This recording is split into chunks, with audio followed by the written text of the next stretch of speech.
Hola,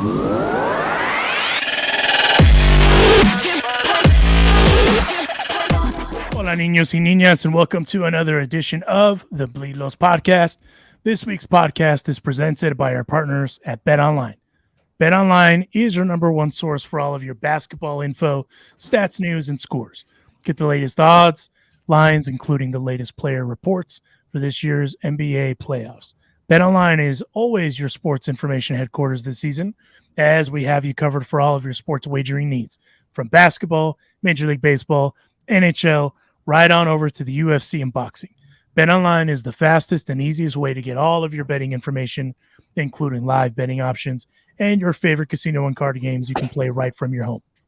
If you head on over to betonline.ag today and use your phone, whatever computer. If you're Juan, he has the iPad that he takes to concerts and takes pictures with. Be sure to use our promo code, which is BELIEVE, BLEAV, and you will receive a 50% welcome bonus on your first deposit. BetOnline, where the game starts. Huge thanks to them for presenting.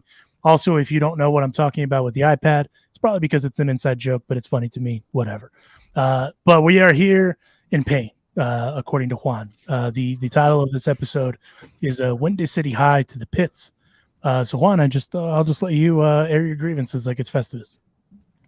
Well, thank you, sir. I mean, look, you and I, if all of us actually, if you listened to the last week's episode, we were expecting a losing road trip. Correct. We thought the Dodgers were going to go 3-4.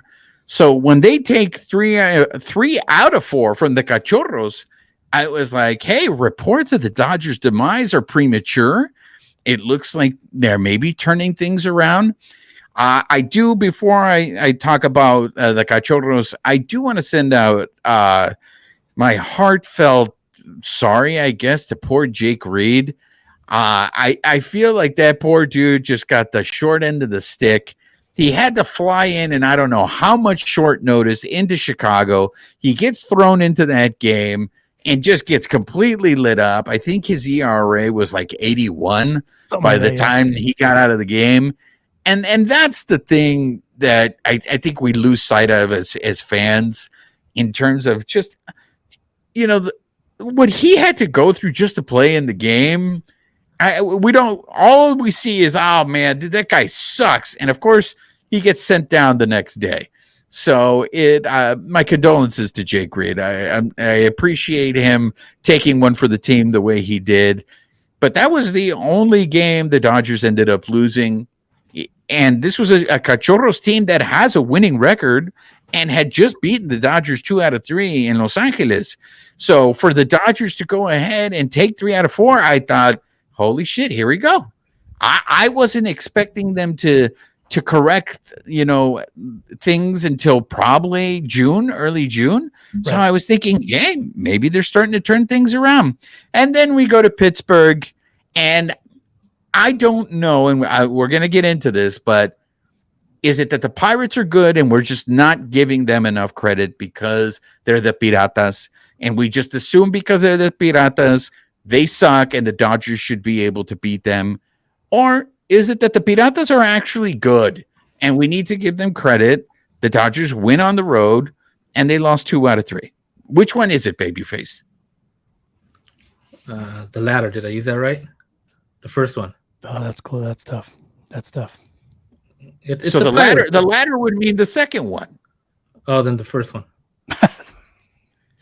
It's still the Pirates. I'm going to be honest with you, Roger. I'm more confused than I was before. Credit. You don't want to give the Piratas credit, is what you're saying. Yeah. I mean, I think the Pirates are adapting something the Dodgers aren't doing. They're adapting to the new rules, right? Same thing will happen with the Diamondbacks. Somebody gets on, they're on second by second or third pitch, and then somehow they'll get a hit, they'll move them over, and they're scoring. So they're adapting to these new rules that teams like the Dodgers have no idea what to do. Like they're how many stolen bases did they get? Like 12 or 13, right, in the series. So I think if they're doing that to other teams as well, before teams are like they don't know what to do, and that's very beneficial to teams like the Pirates and the Diamondbacks. And like I said, I don't expect the Pirates to win that Central, right? I mean, but you do have teams like the Cardinals who are struggling. You know, a lot of people expected the Cardinals to be right up on top, and you have the Brewers leading that division. But I mean, I think as the season goes on, you know, like I said, I don't expect the Pirates to be at that top of that division. If they're getting better, right? Obviously, they got a bunch of young guys. I mean, I can't name probably 3 guys on that roster. I know McCutcheon's there, and I know Rich Hill's there. And, you know, and that's about where it ends. But I think what they're doing is they are adapting to these new rules, and it's affecting teams like the Dodgers. So don't they deserve credit for that, though? I mean, everybody's playing by the same rules. Well, yeah, they deserve credit, but like I said, I don't think that they are, like you're saying, like a top tier team. They're not going to be there at the end. They're taking advantage right now, and they're doing good. You know, good for them, right? But like I said, I don't think that they are, when you say like quote unquote, you know, best team in the MLB or something like that. But they have the best record in the National League. And we're talking about like right now. We're not talking about what's going to happen in the playoffs. Like right now, if you're playing a team that's hot, don't you have to tip your hat to the team that's playing really well? Yeah, I mean, who have they played, right? Like besides the Dodgers, have they been beating up on good teams, like really good teams, or? Well, I mean, if we're going to go there, you can only beat the teams that are in front of you. So if the Piratas have the best record in the National League, they're doing more than the Dodgers are. So the Piratas are actually doing their job, and you could say the Dodgers are not doing their job. So it sounds what you want to do is give the Piratas credit, but for some reason you don't want to give them credit. Yeah, no, I mean, 4 weeks in, yeah, they're on top. Like I said, they're on top. Like I said, they are doing something that I think other teams may not know how to handle. Like I said, as we keep going forward, I don't expect to see the Pirates on top. That's all I'm saying. Like, good for them. 4 weeks in, they're doing good. But like I said, as things shake out, I personally don't think that they're going to be on top.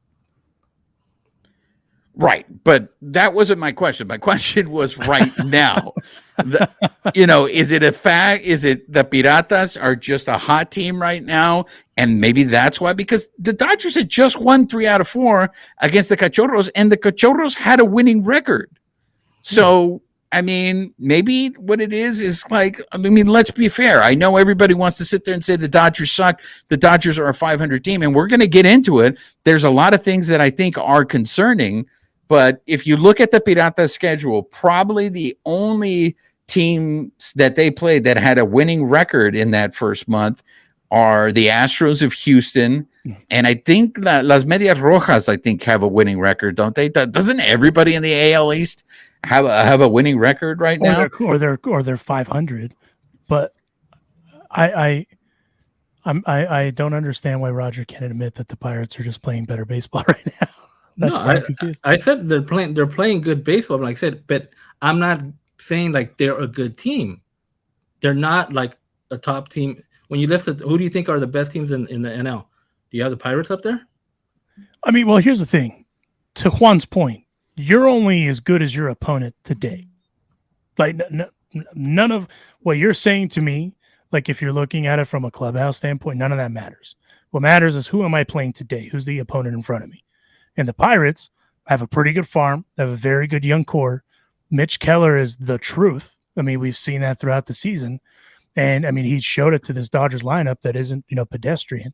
So as of today, they're playing better baseball than the Los Angeles Dodgers. But I actually have a question for you, Roger.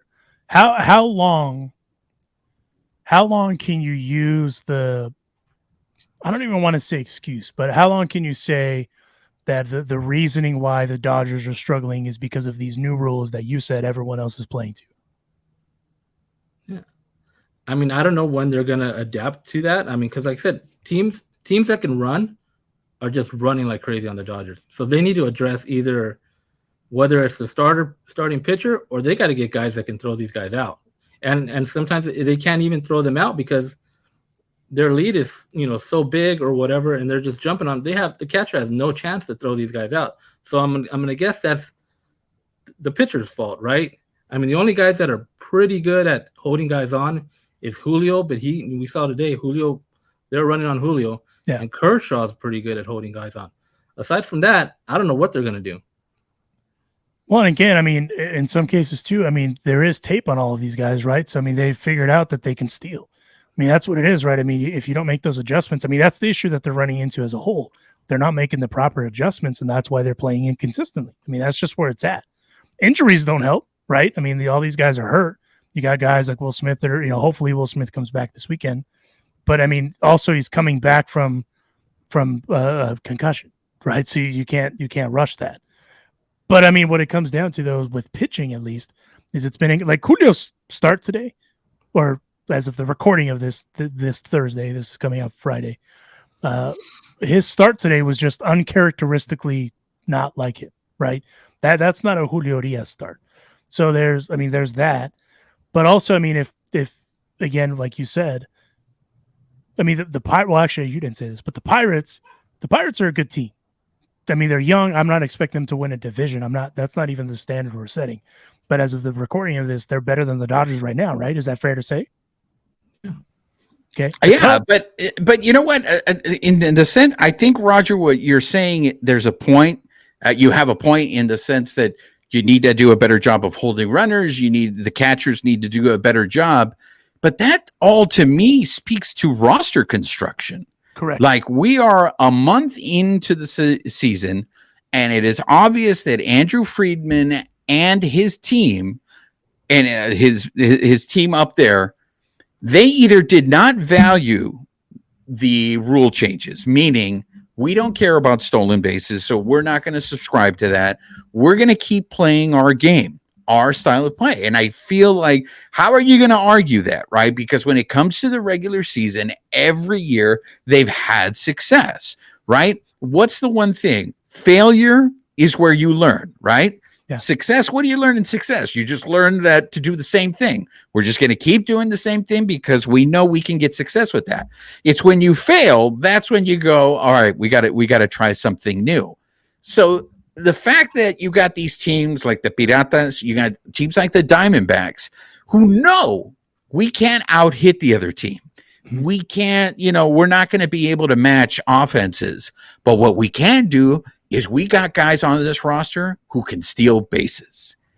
And that to me is the equalizer. I think that's why you have teams who we didn't expect much from are probably going to having a hot start because they're playing old school baseball.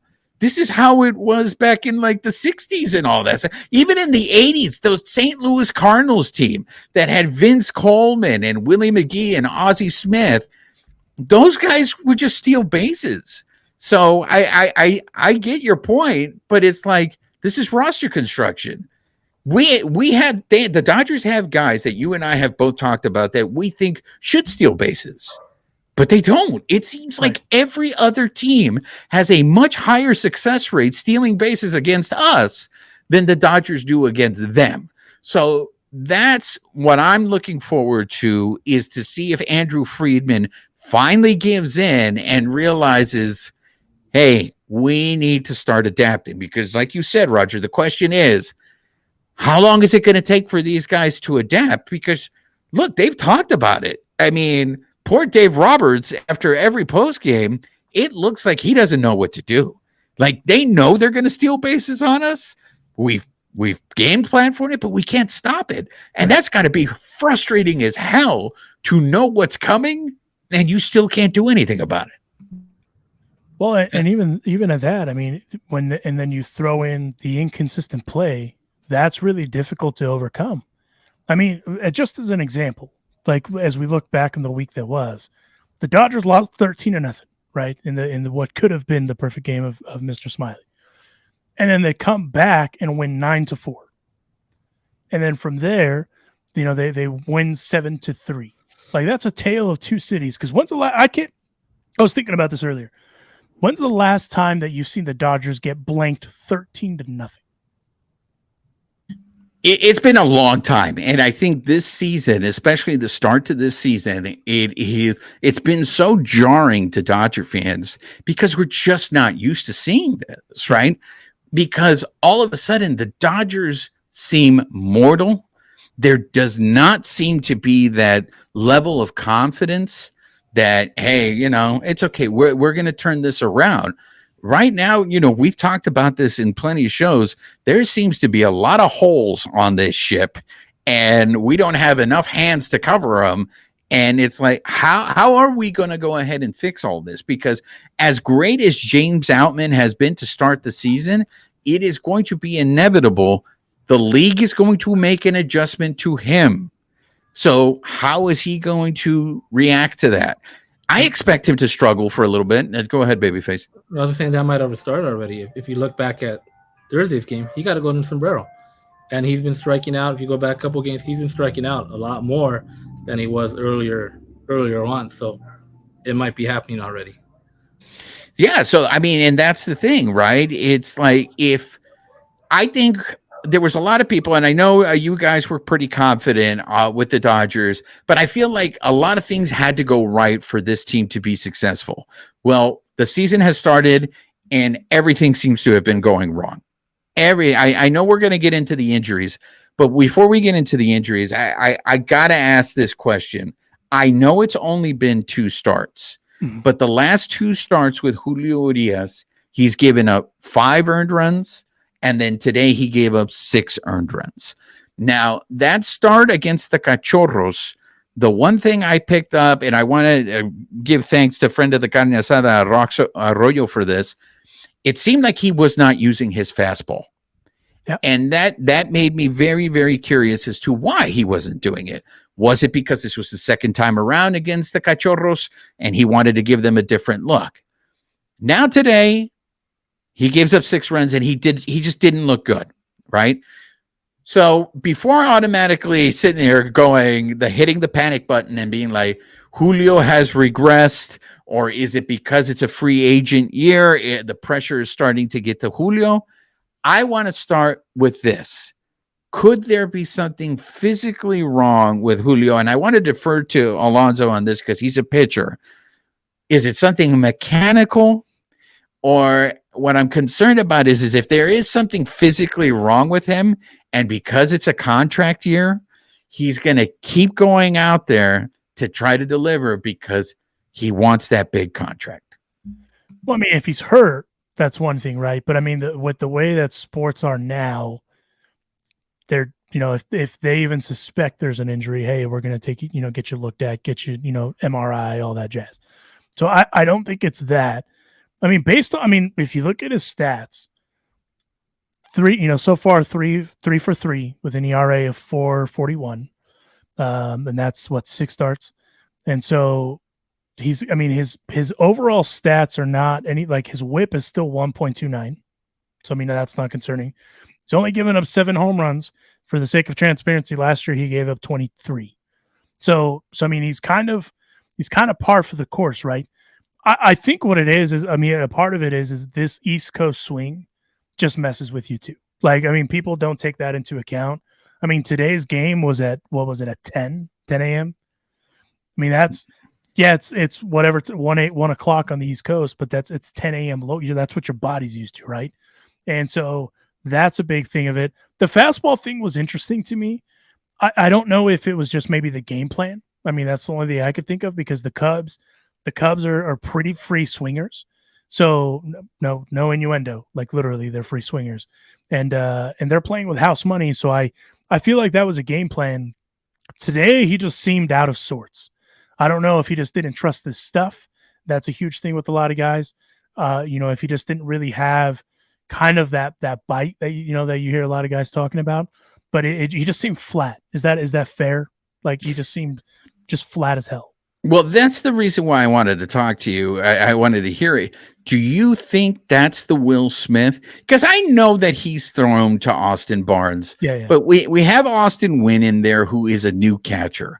Yeah. So are we not giving I know we love Will Smith in terms of his offense, but are we not giving Will Smith enough credit for how well he deals with pitchers? Because Julio had an ERA under 2. Before Will Smith got hurt. And it was like, once Will Smith got hurt, all of a sudden Julio doesn't look like the same pitcher. Babyface, is that me looking for an excuse for Julio, or is there any legitimacy to that? I mean, I don't think he's hurt. I think like you guys were saying, maybe the road trip, pitching in Chicago, pitching in Pittsburgh, early times, his body, he's just not feeling it. I mean, what I don't want to happen is, like you said, is okay. He's going to start thinking it's my contract year. I need to go out there and perform, and he's trying to overdo it, right? And somehow, he's falling short. So I don't want it to get to that point. But yeah, I mean, I think we just got to see. I think next start will be at home, so hopefully he comes back home and and he pitches his normal Julio self, right? I mean, he has lost his last 3 starts now, right? I mean, that's what's concerning, and I know that Alonso feels this way. I thought the pitching was going to be the only real thing that they could rely on. I thought offensively, I was worried about them going into the season, and it turns out the 2 things that I felt I didn't need to worry about are the things that seem really worrisome now is the starting pitching, because if Julio isn't the Julio that we know, he's supposed to be your number 1 pitcher. And you have the way Noah Syndergaard is going. You have Kershaw. The guy, the favorite whipping boy of this show, Tony Gonsolin, actually gave them 4 really good innings. So hopefully that's encouraging. Dustin May seems to be, he's an enigma to me, because there's some moments where he just looks lights out. And then there's other moments where he just can't seem to find the plate. So hopefully he finds that consistency. I think the year he was going to break out, it took about 2 months for him to hit his stride. So hopefully that'll come up for Dustin May. But I mean, how much in trouble are the Dodgers going to be if Julio is not Julio? Because look, we talked about this. Right now, it looks like they got a lot of holes to fill. And I don't know if the trade deadline, you're going to be able to fix all this stuff.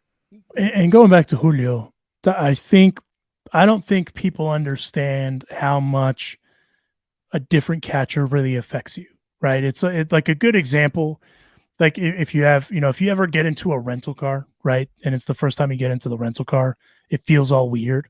That's kind of the same thing for a pitcher throwing with someone that they may have played catch, or they might have thrown bullpens to each other, stuff like that. But in a game situation, they haven't had that level of familiarity, right? And so that does matter, man. I mean, it's, you're a size 11 shoe, but you're wearing 12s. Like, that feels weird. And that's kind of where Julio, I think, is at. I'm not saying this firsthand, but just based on kind of like the outings and kind of how it's been, that's how it appears. It just looks flat. As far as Dustin May goes, I'm not overly worried, because the velocity is there. You also have to remember he's coming back from Tommy John. And there is a period of adjustment where, okay, I missed a year, right? And for him, that's huge, because he's just getting in the swing of things, right? Like Walker Buehler, I'm not as worried as much, because he's been at this level for a while now. And he kind of knows the expectation. Dustin was just like you said, he was finding that groove. And then once he got into the groove, unfortunately, he tore the UCL, and here we are. So that's why I'm not worried with that. I am. The Tony Gonsolin thing was pleasantly surprising, if I'm completely honest. That was good to see. That lets me know that they're riding the ship to it, to use your ship analogy. Really, and bro, they missed Max Muncy. They missed that guy. If you want to talk about a contract year, that's the guy. Max Muncy is having, a lot of people were talking, oh, are they going to renew him? Are they going to do whatever? And so far, he's proving that it's worthwhile going, looking for it. I mean, he leads the team right now with home runs and RBIs. And he's got, I forgot what his OPS was, but he's got a killer OPS right now. And they need that offense, right? That offense has been kind of riding the Max Muncy train. But when you have injuries to Will Smith, David Peralta, Chris Taylor, Austin Barnes, Miguel Rojas, and then you haven't even gotten to the pitching injuries, that's going to decimate any team, right? Because you have to fill all those holes, like you said. But Max Muncy with his OPS right now of 1.129, that's major league leading, by the way, with 11 home runs as well. Listen, I'm sorry, I misspoke. Major league leading home runs, but that OPS is still pretty high. He's the kind of the horse right now for the offense. No, you're right. Look, it is only April, but the injuries, because now we have JD Martinez, with some back stiffness. So we don't know until he gets back to Dodger Stadium, whether he's actually going to go on the IL. So if he goes down, here's again, the margin for error for this team is very different than it was last year. Yeah. And I don't know if there's any, especially position players down in the minor leagues, that you're going to be able to call up to make an immediate impact. Can I stop you right there for a second, though? Go right ahead, sir. Is the margin of error really that small considering where the division sits as of today? You give it. That's a very good point, because so far they are the only team in the National League West with a positive run differential. Mm-hmm. And Babyface said that they're only one game out of first, so there is no need to panic. I think the problem is with us Dodger fans, and it might be just the trauma that a season where you win 111 games and then lose so early in the playoffs, is I don't think fans are looking at it in terms of the regular season. Right. I think the fans look at this team in terms of the playoffs, where whether they win the division or whether they go in as a wild card, this team as it is constructed right now, I don't think Dodger fans have confidence in when it comes to getting into the playoffs. Now, I will argue that this team that we're seeing right now is not going to be the same team come July. Right. My just concern is it seems like there's a lot of problems that they have to solve. And are they going to have the chips? Are they going to have the currency? And is it worth the currency to try to fix these things? Babyface, am I wrong here? No, I don't think you're wrong. I mean, as far as concerned, I mean, you guys didn't touch it, but like what I'm concerned on the pitching is Syndergaard. I mean, that guy's not been good at all. And I don't know if Mark Pryor can work his magic on him. I mean, he's given up 7 runs, like 8 runs. Like, he is not doing good at all. I mean, I had high hopes for him coming in. So I don't know if he can correct that. I don't know if it's still just that velocity thing that, he was a power pitcher. He's not doing that anymore. How's he going to make that adjustment, right? So that's what worries me on the pitching side is when you get to Syndergaard. You're on mute, Roger. You're on mute. Yourself. Have I been on mute that whole time? No, you just muted yourself. Actually, okay. Yes, you were. Carry on. No, but let me ask you this: if this changes your opinion on Syndergaard, because at first I was like, yeah, it's been rough, right? Where I'm just like, oh, I don't know about Syndergaard. And then I looked this up, and then you tell me if this changes your mind. Against his first start against the Diamondbacks, he gives up 1 run. Uh-huh. That was at Dodger Stadium. He goes on the road to Arizona, gives up 6 runs. Goes back to Dodger Stadium, pitches against the Cachorros, gives up 3. He goes at home again against the Metropolitans, gives up 2. Not bad, right? Right now, those are quality starts. The only bad start up there is the Diamondbacks game, 6. He goes on the road against the Piratas and gives up 7. So could it just be that this is who Noah Syndergaard is going to be when he goes on the road? He's not going to pitch well, but if he pitches at Dodger Stadium, he has a fighting chance. I think what it comes down to with Noah, and you masterfully put that together, because now what the pitching game is for the back part of your rotation is quality starts, right? Like, you need to get quality starts in order to be able to have a fighting chance, right? And so those are quality starts in this game, and they're not what they used to be, right? Like just as an example, Howard Cole tweeted this earlier. Andrew Heaney allowed 2 homers and 3 earned in 6 innings to earn a quality start. That's a quality start in this iteration of baseball. So I think at the end of the day, like, it's not sexy per se that Noah is not throwing 100 anymore, and he's just getting whatever 20 strikeouts, 10 strikeouts a game. But also, to add to that stat, do you know his WHIP right now is only 1.38?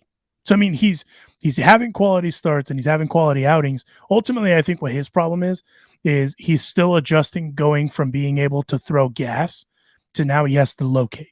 And there's nothing wrong with that, because the guy, I mean, he's not what he was before he got hurt, right? Now he's a different pitcher. Father Time's also undefeated. So, I mean, you have to take that into account.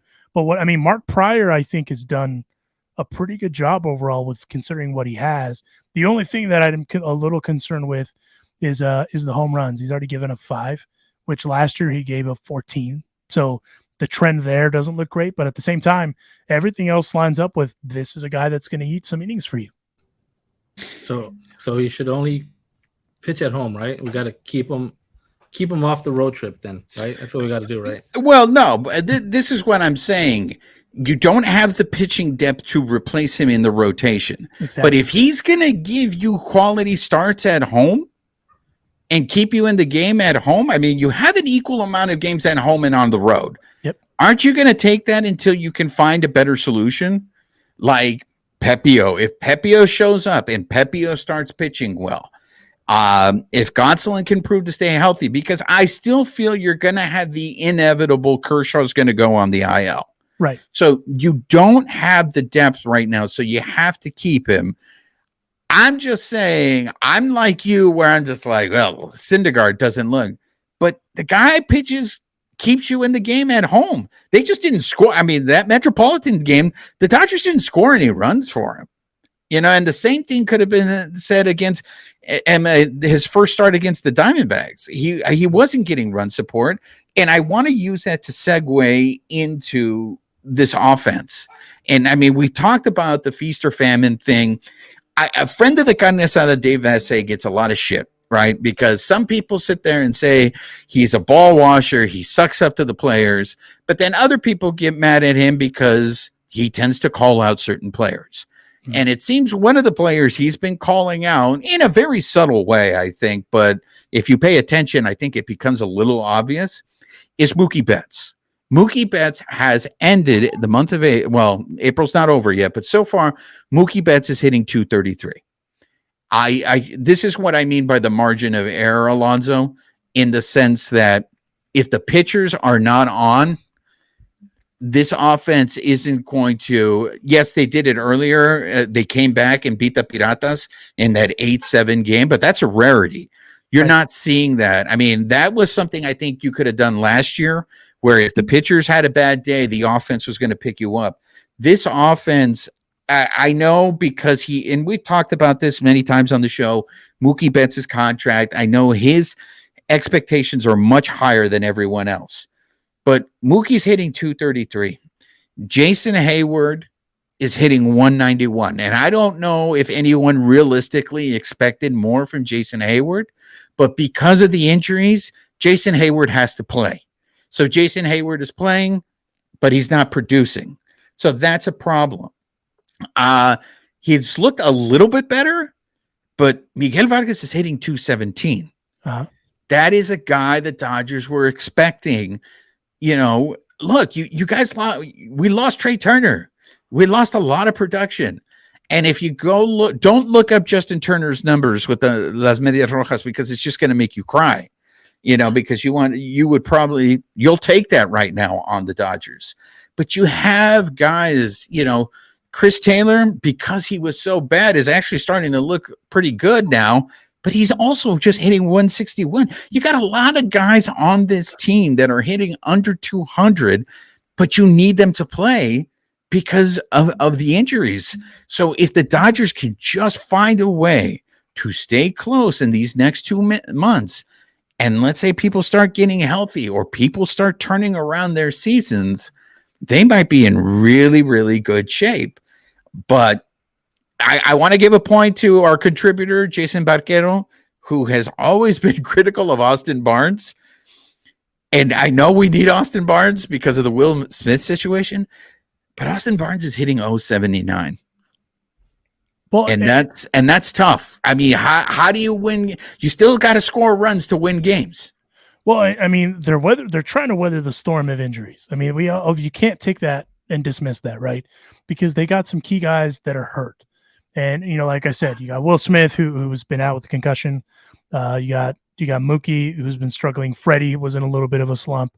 And then Chris Taylor's been hurt, right? Austin Barnes has been hurt. Miguel Rojas is hurt. David Baratas hurt. That's why they called up Michael Bush. They called him up because Mickey was struggling, right? So they had to make an adjustment there. So that's why they're trying to, to figure out not what sticks, but just what is going to keep them afloat until they get some of these key guys back, right? JD Martinez getting the listen, I sympathize because I literally threw my back out like 2 weeks ago opening a door. Like that should be in the playbook when you're in your mid 30s. Like, oh, by the way, you're going to sneeze and you're going to dislocate your shoulder. So like, so stuff like that, like it happens. So you just kind of have to be prepared for it where you can. And that's why they called up the kid, right? Michael Bush. But I think for me though, like the Mookie thing, I don't know, man. I mean, I've told you guys my stance on this. I feel like some of it's unwarranted because everyone's expectations are different, right? And I feel like that's where that's kind of unfair, for lack of a better term. Because again, just like I give you this example. So because they gave Xander Bogaerts that contract, that's the guy that they're going to hinge all of that accountability onto. Like, I think that's unfair. Am I wrong for thinking that way? Look, it's, we talked about this off air, the Giannis situation, right? Giannis was hurt during the series that they ended up losing. Giannis is being held accountable. Is it fair that he's being held accountable? I mean, he was hurt for almost 3 games in that series. Like, if he was healthy, maybe the Bucks don't end up losing that series. But he's being held accountable because the expectations are more. We expect more out of these superstar elite players. Everything that you say, Alonso, logically makes sense. But you cannot, I think people have a hard time separating that contract and then looking at the numbers, or don't even look at the numbers. If you're just watching the game and you're seeing Mookie pop up, right, and it's just like, man, we can't have that. We need clutch hits. So yeah, and during a long season, it'll probably even out. But I know Babyface and I have had this conversation. Contributor Cody Snavely has said this. Remember back when Mookie played with the Red Sox? It seemed like when he was with the Medias Rojas, he was always hitting over 300. Since he's come to the Dodgers, we have not seen that 300 batting average. So I think maybe also he's victim of what he's done in the past. And we expect that, right?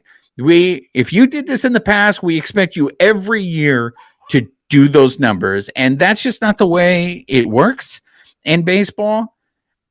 So I see your point, Alonso, but I also just think it's going to be very hard because the Dodgers also market Mookie right as an elite star. So those are expectations that unfortunately they come with the game, right, Babyface? Yeah, I mean, ultimately, you can't have Mookie hitting 233, right? I mean, you can't. You just can't have this guy, your superstar, hitting 233. I mean, his worst season in Boston was 264, right? And then since he's been in LA, he hasn't gotten, his highest was 292 in 2020. So, I mean, is he going to get to 300? Probably not. But like, again, now we're getting to the point where, like, you know what? If he hits 270, we'll take it, right? I mean, I think we're getting to that point. Like, okay, if he can get to 270, we'll take that from Mookie right now. But 233 isn't going to cut it. Look, I have a lot of faith, and I'm a big fan of Federico. I'm even having a hard time seeing Federico hitting in the 280s. It just does not. It seems weird to me. It's like, hey, man, come on, you're better than that. It's like Federico hitting 280. I mean, I expect Federico to hit 300. Right. So we have expectations on these players. And I think sooner or later, we just have to come to realize sometimes players have bad seasons. Yeah. And everything has just been going wrong for the Dodgers at the start of this season. And we just hope that it just doesn't continue for a whole season, that it's maybe just a temporary funk and they'll snap out of it. And at the end of the year, you'll look at their numbers and they'll do what they've always done every year. No. I want to ask you guys, and I brought this up before to you guys, and I don't know if your stance has changed or not. Do they miss a CFO? Right? Do they need that rah guy that's getting them up when things are down and just helps them get loosened up I mean, because there's games they're not doing anything, right? They're scoring 1 run, 2 runs, no runs, and they get down, it's 8-2 or whatever, and like there's no energy there. Like, do they need somebody just to like, hey guys, it's okay, let's get back in this thing? No, my mind has not changed. The first time, every year you bring this up, and every year I could not disagree with you more about this. Same. I understand, being loose in all that stuff, but I don't think like Hanser El Beltro, everybody loved Hanser, right? Nobody had a bad thing to say about Hanser. Look at Hanser's numbers last year. I mean, you could have very easily made an argument that you should have cut Hanser and given a James Outman or given somebody else a chance for his spot because Hanser wasn't producing. But everybody loved Hanser. The team won 111 games. I just don't. When you lose, it just sucks. You're not going to have energy. I'm going to give you this example. Yesterday, Haley, their team had a chance to win the league, and they lost. And you saw them wearing it on their faces after the game. They were talking to the coach was talking to him, and their coach is cracking jokes. And after the game, Haley says to me, I don't know what the hell he's cracking jokes about. We lost. If that was me coaching, I would have been ripping everyone a new one. She did her job. She was on base every single at bat in that game, right? So, look, he's trying to keep it light, right? He's trying to keep the energy up. It's a results driven. I mean, this is a sport that we have definitive results. You win or you lose. I go back to the 1986 Mets. From everything we heard, they all hated each other. Yep. They all hated each other on that. And that team ended up winning the World Series. You can look back and you go, that team was stacked. So no, and even if there was, let me accept your premise here, babyface. Who on this team could be the CFO? And I'll even give you this one, Roger. Most clubhouse guys, you would never know who the CFO is because they handle their business behind closed doors. Juan's been in there. Everyone, like every clubhouse has a guy, but just because it's not publicly known doesn't mean that that's what's going to like get them over the hump. Well, I mean, remember when we had Kirsten on the show and Kirsten told us that Austin Barnes was hilarious? Yeah. What has been your interaction with Austin Barnes, babyface? When you've been in that locker room, does he come off as a hilarious dude? He said something funny the other day when he was going into the dugout, but that's about it. Like, yeah, he's pretty stone faced, and he's like, yeah. I mean, right. I just think having somebody that can get them loose, so they're not, oh crap, we're playing like crap again. I'm 0 for 3. Like, just somebody to break that ice. I think it'd help. I think it'd help guys to like get them out of funks and just like, just ease up when during the game. I mean.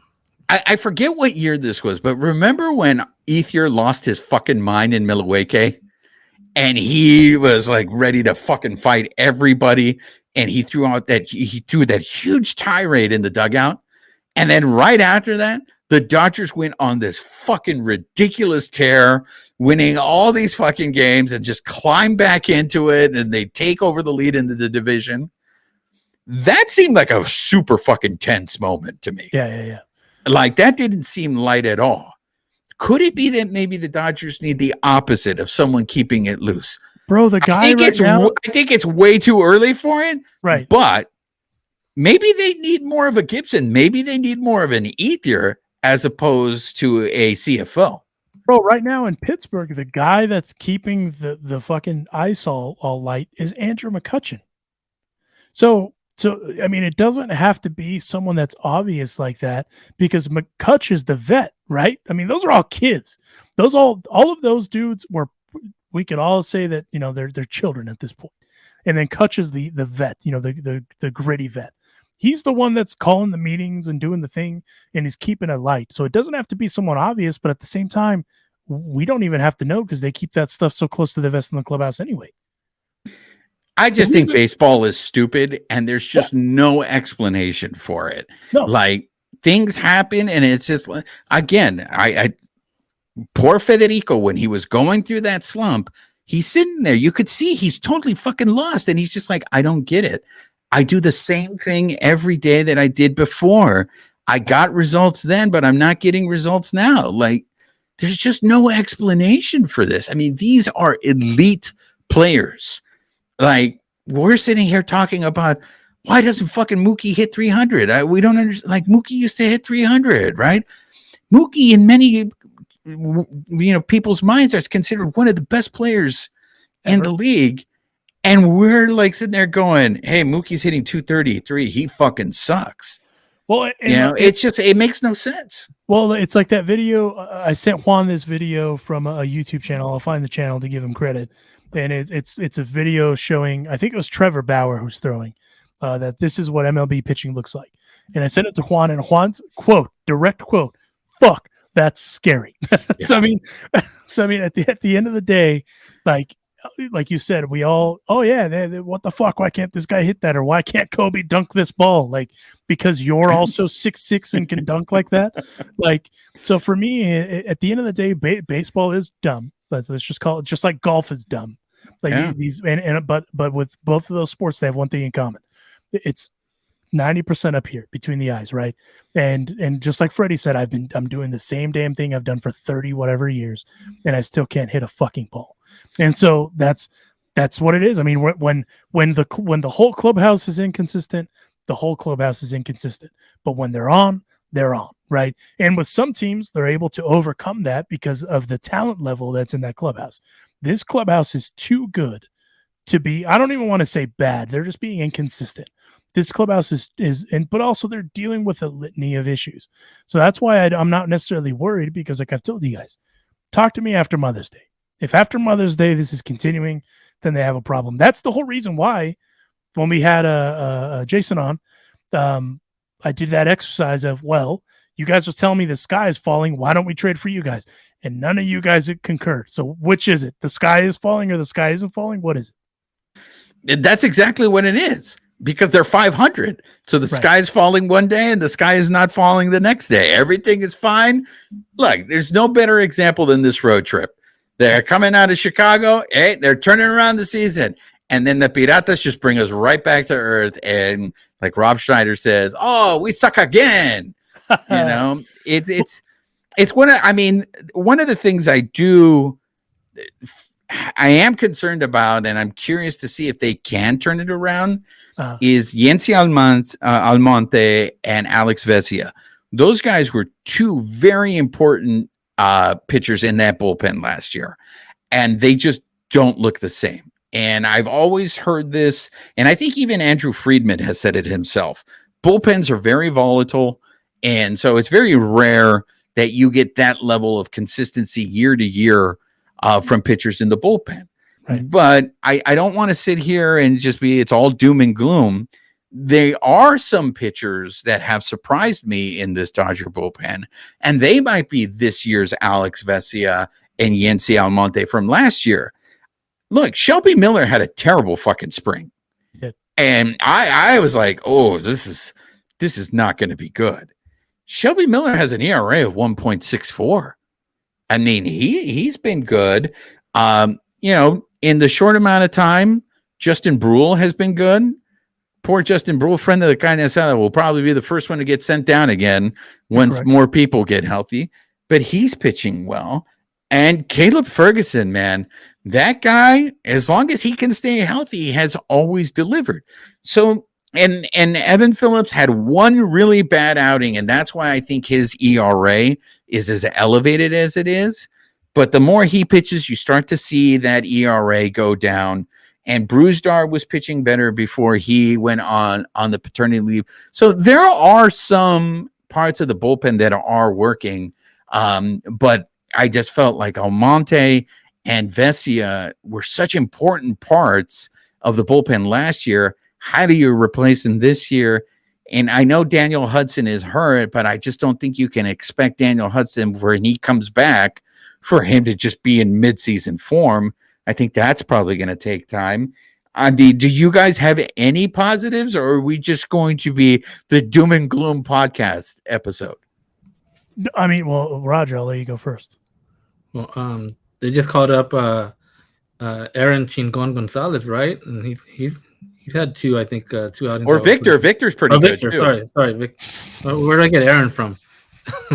But yeah, Victor Gonzalez, right? He looked. I mean, he hadn't been up since when? Like a couple years. Yeah, a couple of years. It the year after they won the World Series, right? Was he up in 21? Yeah, so we haven't seen him since 21. So yeah, hopefully, he stays up and he gets a shot too. I mean, but yeah, it is surprising to see like Vesia and Yancy struggling. I mean, that's just the thing. Like, we are not accustomed to any of this stuff. Like, you bring in a guy like one of those guys, and you're like, okay, they're gonna get these guys out, right? And then the next thing you know, they get up a single, they get up a walk, the guy's on second, then they get a single, bloop single, whatever. Like today, the game today was Julio starting the game, right? He had a 2-0 lead. He goes out there, and within like 3 or 4 batters, they're losing 3-2. It's like, what the hell? So we're just not expecting any of this. And I think, as we mentioned a couple of shows back, I think once guys start coming back, they're probably going to be at about 500 for next couple of weeks, and hopefully these guys come back and they start getting a little bit more in a routine, and hopefully from there they take off. I didn't expect Shelby Miller to be the horse of the pen, though. That was not what I expected at all. Caleb Ferguson has been a pleasant surprise because I feel like he didn't get a fair shake. Does that make sense? No, I agree with you. And he's come out and he's kind of showing that he can hang. And I mean, Justin Brule, friend of the Ganasada, I mean, he may have, I mean, if everything kind of stays status quo, he might have a shot at not being optioned down, right? I mean, because at this point, they're trying to construct a bullpen more or less to figure out what's going on with these issues. The thing that's concerning about Evan Phillips, but isn't at the same time, is really the only thing is home runs. And the reason I say that is because he's given up 2, which in comparison to kind of what the lights out situation was, that's kind of uncharacteristic of at least the sample size that we have. And then the Yancy thing in comparison to last year to now, there's something that ain't right there. I don't know if he's overthinking the mechanics, if there's an adjust, I don't know, but there's something that ain't right. But he's better than that, right? And then with him, I mean, he's got 6 walks. That's a lot of walks. So I think once they get some of these guys in a groove, like Roger said, that once they kind of get into that okay, like the ship is righted, because again, you're adjusting to like Roger said, you're adjusting to new rules, right? But you're also adjusting from coming out of spring training into the season. It takes a minute, it is what it is. But also they're dealing with injuries, right? Because they've already had a call of Victor Gonzalez. They've had a call of Jake Reed, excuse me. Poor guy has an 81 ERA going back down to the minors. But I mean, it's even that. Alex Vesia with an almost 10 ERA, like that's uncharacteristic of these guys, right? So I think once, and I'm really happy that Brewstar's coming back, hopefully, as of I think Saturday, I think is what they said. If that guy can get it right, I mean, before he went down, he's a 2.53 ERA. That's not bad, for a guy that was touted to be the next closer at some point, right? So I think just getting that stuff right, but the biggest thing is getting those quality starts from these guys and then getting quality appearances by the bullpen. If the bullpen can do that, then we're good. It's that easy, right? Yeah, it's that easy. And also fixing the offense. I mean, sooner or later, they're going to have to get production out of their outfield. Yep. And I mean, that includes bats. I mean, right now, yes, Outman is carrying them, but it is getting very difficult to watch Trace Thompson go up there because they're depending on Trace Thompson to hit lefties, and that's not happening. And he's not hitting righties. He had that one game where he hit 3 home runs and after that, he's been in MIA. And some people will probably tell you the Dodgers should have seen that coming because he hasn't been able to put up those kind of numbers for a full season. And it's tough to watch because I feel it puts a lot of pressure on the pitching staff. They have to be good because you just don't know. You may have a game where your offense scores 9 runs, but then you're going to have another game where your offense doesn't score anything for you. So and they miss Will Smith bad. They miss his offense. And I just hope he really is healthy because if this thing lingers for the whole season with him, if he struggles, the Dodgers are going to be in a world of hurt. Well, and I mean, and he said so himself. He has not had headaches for like a week almost. So I mean, that's a good sign if you've ever had a concussion.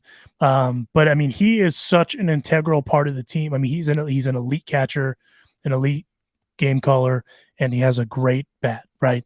I mean, he was hitting before he went down 333. So it's not like this is just some, it's a catcher that hits and can also hit for power. So I mean, I think that's a huge miss. Well, as we start to wrap this thing up, Juan, we're gonna start a new segment here.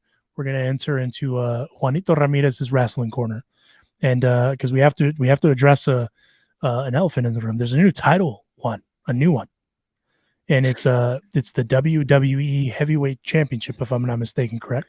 That is correct, and so I want to give you the glory because you, I think, have a pretty rational explanation as to why this new championship belt was created. I just want to say this. What they basically took was the old WCW, Ric Flair championship belt, which Correct. I was always a big fan of. I always liked that championship That's belt. one of the better looking championships. Yeah, I've always been a fan, and they just put this disgusting W right in the middle of it that just ruins the whole thing. That being said, my favorite championship belt of all time was the winged championship belt. The first one to wear that championship belt was probably the greatest WWF champion of all time, and that is the Macho Man Randy Savage. Oh, that to me, my bad. No. That to me was my favorite championship belt. But in a very close second was the WWCW Ric Flair championship belt, which the WWE has now brought back and just put this disgusting W with a hubcap right in the middle of the belt that just ruins it. But as I said, I want to give you the glory, Alonzo. Can you please explain to our viewers and our listeners why this championship belt was created and why was it necessary? Oh, I think they did it because they don't want to take the title off of Roman. I thought and this isn't like knowing anything on the inside or anything. I mean, I don't. I honestly thought at WrestleMania they were going to take the belt off of Roman. And obviously, sidebar, they threw that Clayton Kershaw curveball and it completely caught us off guard. And they kept him with the belt. So I personally think they're introducing this belt so they don't have to take the belt off of Roman. I forget the name of the wrestler. Is it San Martino? That has the longest title reign ever, and I believe that's what it's Bruno. Is it Bruno Sammartino? So they're probably trying to pass that, which I think is a crime, if I'm completely honest with you. Well, babyface, I'm curious because maybe I just don't know anything about wrestling, and especially when it comes to storytelling. But I feel like having long championship reigns is actually bad. Because if you know that the guy's not going to lose, it sucks. I just feel like knowing that there's a chance that someone, and this is why I've always respected the way that Ric Flair did business. Yeah. He understood dropping the belt and creating a match, a rematch, getting a trilogy going like it is in boxing, having going back to his matches with Ricky Steamboat and stuff like that. I always thought that was better for business. I thought the fans would be more engaged because they know, hey, there might be a chance. That's why when the Pukester was the champion and you knew he wasn't going to lose, that you knew that he was going to get his ass kicked for 14 minutes and then he was going to fucking hulk up and then beat the person. And that to me just sucked. What do you think about having these long reigns, babyface? Yeah, well, I think that's what they're doing with Roman Reigns. I think they're trying to get him over 1,000 days, and he's like right around there, 960, right, probably in that time frame right now. I just don't get the two belts. Like, one's the championship and one's called the Universal Championship or something like that, right? Like, correct. I don't get what that Universal Championship is. Is it just a former, a fancy IC title? Like, what is Universal Champion? Like, I don't get it. I mean, I think they should just have, if they're doing two brands, have one champion in SmackDown, one champion on Raw, whatever, or bring back like that WCW big gold belt, like they're kind of like they did now. Have one of those and one WWE, and that's it. But yeah, like you said, I mean, if you're a wrestler, like, yeah, I'm not going to get to be champion because this guy, they want to give this guy a freaking 5-year reign. So what's the point, right? Well, and Kevin Nash on, apparently, I didn't know this, he has a podcast. It's called Click This Podcast. If you know what that is, it's too sweet. He said, quote, when you have 900, and this is on Roman's title reign, when you have 950 days behind somebody, you've got to get to 1,000 days. You have to. It's like if baseball was a work, you would make sure somebody surpasses Bonds' 73 home runs. You'd book that. I mean, that's the old school, right? I think for me, the only problem with it is I feel like that they're burying other talent that has an opportunity to be elevated, right? Like a KO, a Kevin Owens, that he'd be a great candidate. Like the Brock Lesnar thing makes a lot of sense, right? But then even like his booking at WrestleMania was weird. So I think I see both sides of it. But to me, it's like, okay, if you have to bust out another title, that means there's no intention of taking the title away from the guy, right? No, you're absolutely right. And I will say this. There are also some wrestlers that I feel don't need the title to go over. Correct. Especially a lot of the, you guys all know I prefer the 80s and 90s wrestling. Like Jake the Snake was a guy who never won the title. Roddy Piper never won the title, but those were guys that they didn't need the title. Like they could still generate heat. They could get interest without being a champion. I mean, Seth Rollins, current example, perfect example. I think Kevin Owens is another guy that you just mentioned that is a guy that doesn't need the belt. So I think they would be better off with less titles because I feel like it would mean something. Less titles is better. I agree with you, babyface. I don't understand why. Now you're getting into boxing where it's like, wait, what championship is this? He's a featherweight, a bantamweight, and all this other stuff. So I agree with it. For me, it's just less titles is better. And I'm just not a fan of the design of this new belt. Well, and I will have a hot take on boxing. I don't think titles mean what they used to anymore. And so that's why I don't even like, oh, you're the IBF champion. Cool. What does that mean? You know what I mean? Like, because then they're stripping title, because that's the other thing now. They have to pay to defend those titles. So it's a business for the governing body when it's not really the value of you are the champion. Here is your title, right? But that's a conversation for another day. I wanted to ask you, the two of you, because you're both from the La Vieja Escuela, the old school. The CM Punk stuff that's been coming out. If you don't know, CM Punk reportedly was backstage at a WWE thing. Supposedly he's going back to AEW, whatever. But you guys, I know Juan is a big John Cena guy. He earned a lot. He had a lot of heat with all those guys, and now he's fighting the fight with the powers that be. He's raging against the machine again. Is this just to build hype? Am I being naive here, Juan? Am I wrong? I don't think you're wrong. I mean, I just don't think you can dismiss that, right? This is a world where everything seems to be a gimmick. Everything is an angle. And so I don't think you can dismiss that. But I do think he's still under contract with AEW. Yes. So unless he's going to break something like that, and I don't know, you've seen former wrestlers come back when you thought there's no way. They've burned the bridge. There's no way he would ever be welcome back. But business is business. And Vince McMahon is one of those guys who can, I mean, shit, how many times has he banned the pukester and then he brings him back, right? So, I mean, Vince McMahon doesn't care about that. So it is an angle. So I don't think you can go ahead and dismiss it.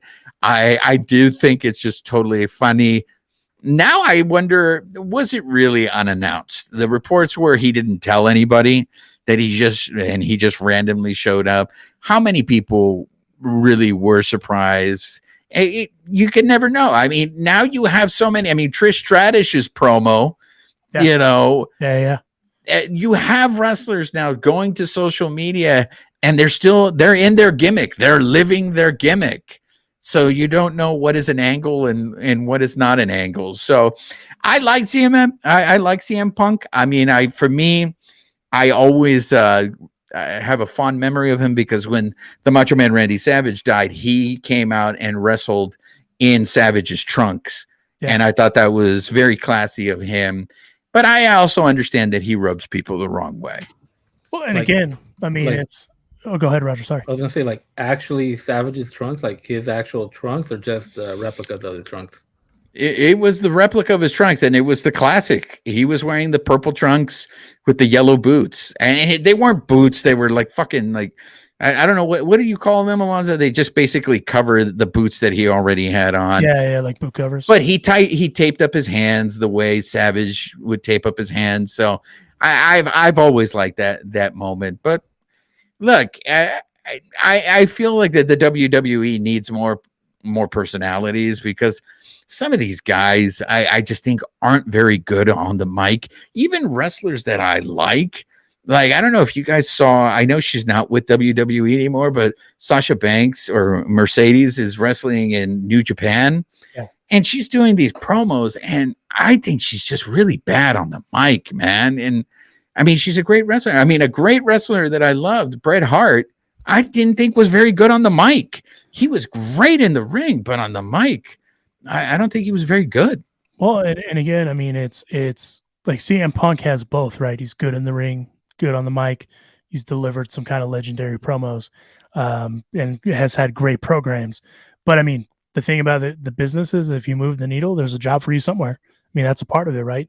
So, I mean, we'll see. And that was Wrastlin, the Wrastlin Corner with Juanito Ramirez.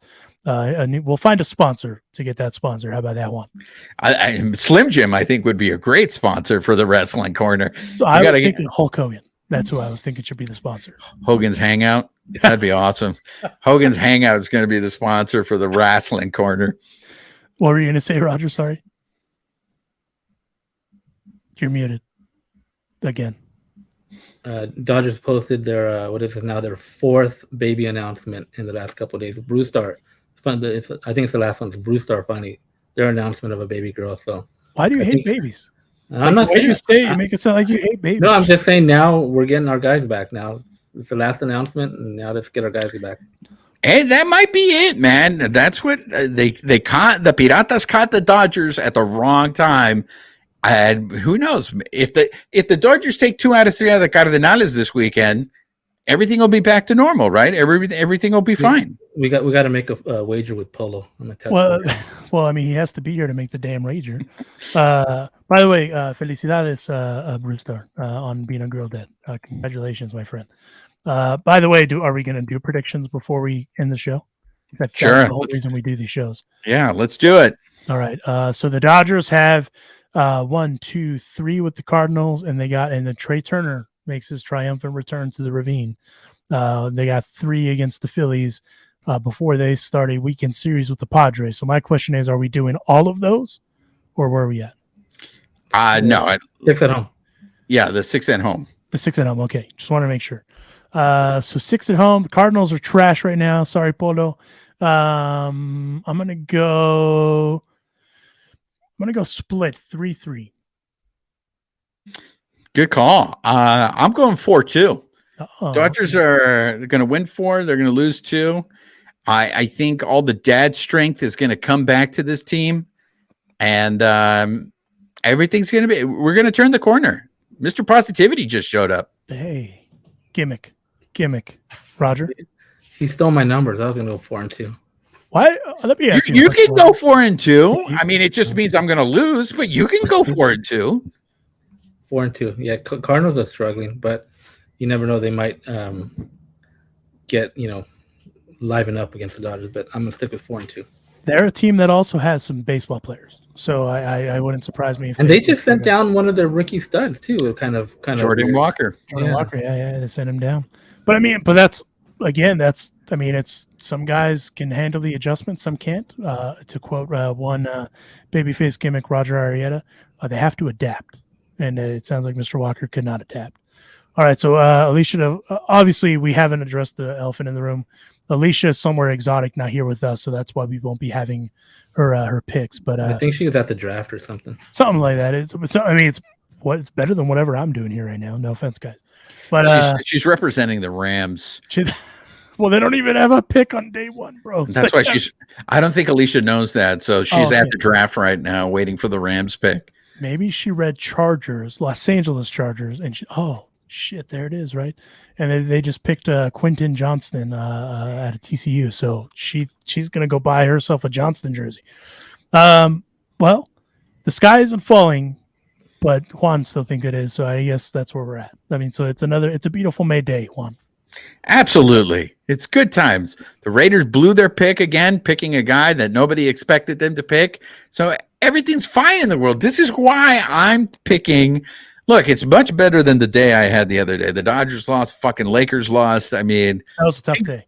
Things have to turn around here. But my condolences to Babyface's Clippers.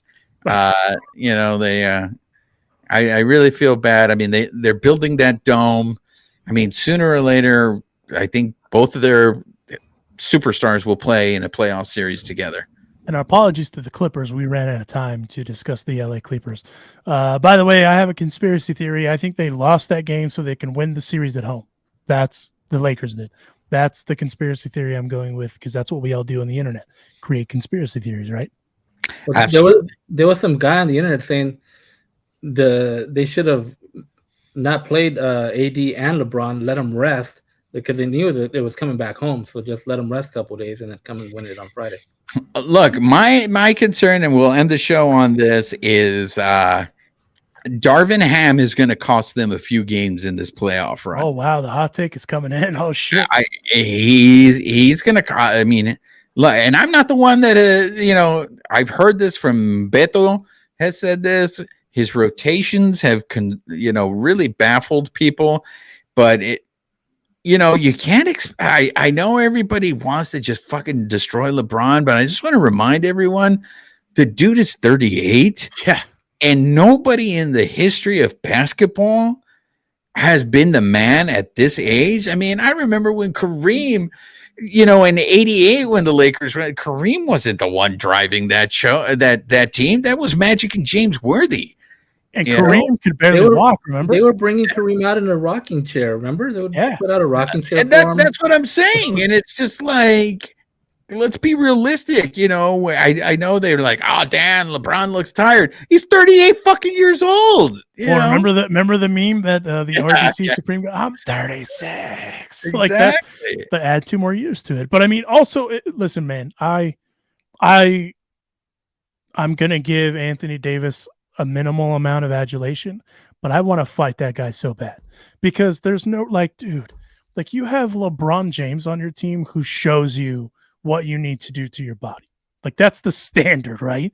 If every athlete did what LeBron James does to his body, and granted, not everyone makes that sort of money. I can understand that. Anthony Davis does, right? That's my only criticism. Bro, well, I don't know what the deal is. I respect the ability. All of that. He has it all. I don't know what the hell happened. And if Kobe Bryant was on that team, you saw how Kobe Bryant shit talked his teammates. What? Oh my God. Don't get dude, when he fell and he hurt his hip or whatever, that could be a legit injury. But this is a work. This isn't really what are we doing here? But again, then he comes out and he drops 29, right? Or whatever. What did he drop? 32. Are you accusing Anthony Davis of botching? Is that what you're accusing him of? He's an unsafe worker, bro. He's an unsafe worker. If you know the lingo, you understand what I'm saying.